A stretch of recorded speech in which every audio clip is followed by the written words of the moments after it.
Ти не мога да разбера.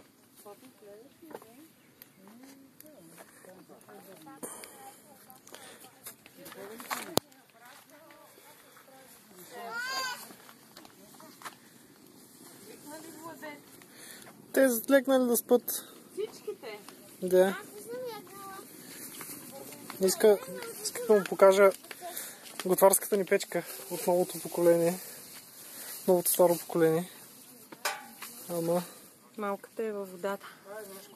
Той много хубави череши имаше, Влади. Естествено. Виж микропроцесор, но иначе за какво ни? Да.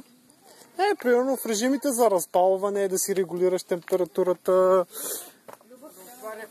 да отваря клапи, да слага дърва, да чисти.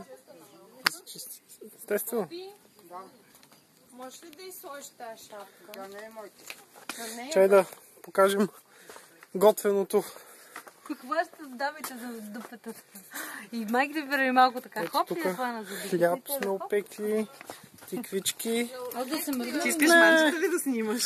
Да бе, аз толкова съм горд със себе си в момента. Това е огромна салата. Ето картофен. Ние сме много хора. Бяха златисти. Трябва да броиш горе-долу стойността на 3 семейства. Толкова картофи само имахме. Аз съм на този принцип. Така, нали не ми се